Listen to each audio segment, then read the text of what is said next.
house. I would leave the apartment around 2. I think I started at 2.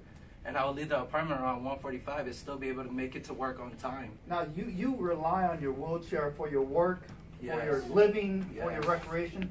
This is your legs. Your wheelchair are your legs, Yes. right? So we really need to do this and get the word out to the people. And hopefully, Kalihi, you know, we're rough, but we love one another. And Right. so it's shocking to us that someone in our district would do that. So we're going to get the word out. And hopefully, no questions asked, someone can get that wheelchair back to me and we'll get it back to you. I think they're going to ask you a few questions. And I think, Cece, maybe if you can stand next and flank your son with me, that would be really helpful, because I totally didn't know now you don't have no wheelchair. I thought he had an extra wheelchair. So now that I know he has no wheelchair, it even makes it more compelling that we get you your wheelchair. Yeah, so I think they're going to ask some questions from you. Go ahead, anyone. Raymond, tell me, where was the wheelchair stolen again? The wheelchair was stolen at my apartment. Usually I park the wheelchair right into the laundry room because it's the closest thing for me to get down when I need to go somewhere. I could just immediately go down the stairs and then go straight into the laundry room and grab the wheelchair. I didn't leave it locked up because in my mind I was like, it's a wheelchair. Who would ever steal a wheelchair like that? That's unreasonable for somebody to actually take a wheelchair when it's something that somebody uses for themselves, right? So I mean, I left it downstairs. I got downstairs the next morning, and when I looked, it was gone. I wanted to cry at first, but then I was like, you know what? Maybe my girlfriend probably put it in her car. That's the next obvious reasoning.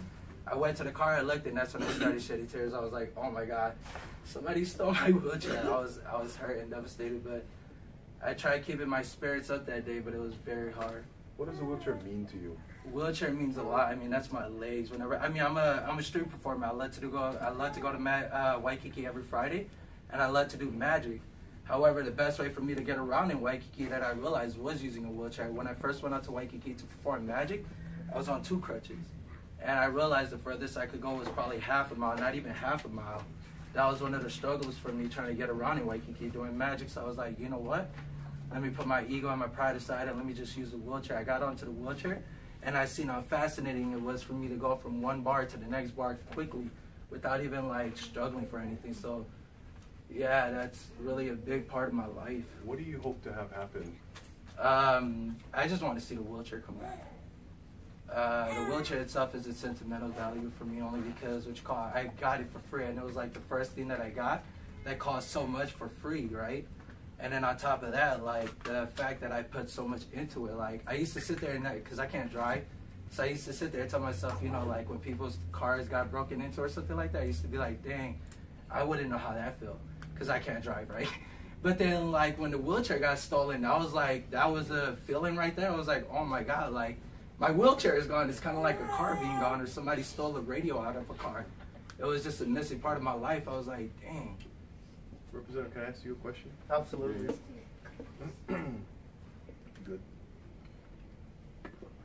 Yeah. Representative, I see you getting emotional. What's going on? You know, I know Raymond. I've known him for a couple of years now, and he's never felt that he's entitled to anything. He's always had a positive attitude. His wheelchair is his life. He works with it. He goes, this is all his recreation, his living. And he's such a kind, gentle soul. He's got a great heart.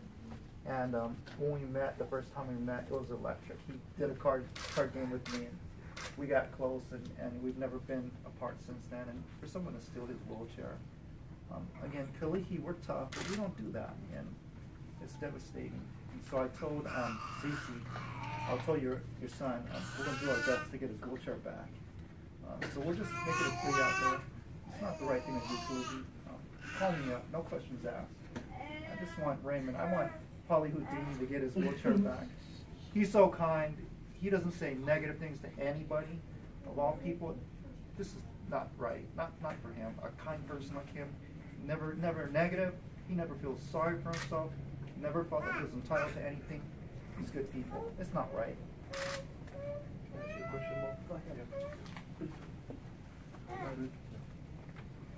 Mom, what are you feeling?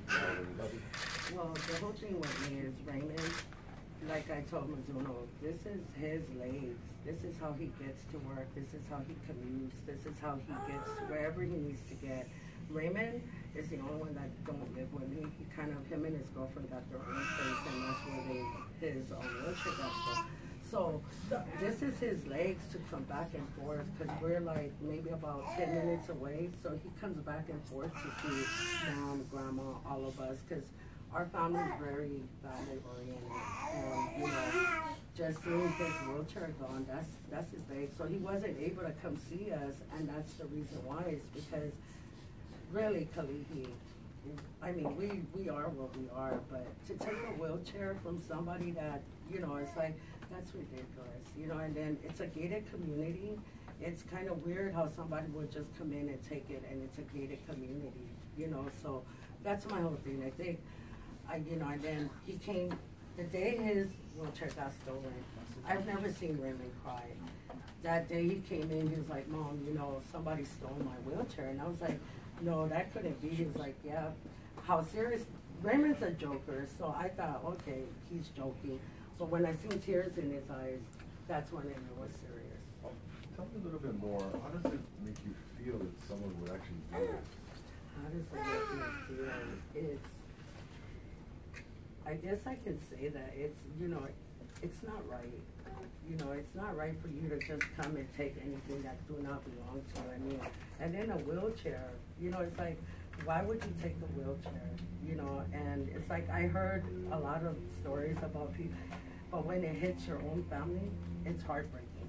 Because Raymond, his source of income is he goes out there, he does his, you know, he does his magic, and he's still fighting SSI just to approve. We've been on this case for since he was 18. He's now 23.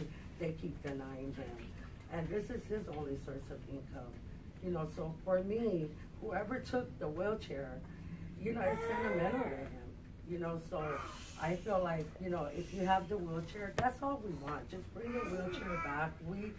We're not even gonna hesitate. Like Mizuno said, no questions asked. Just bring the wheelchair. That's all he wants.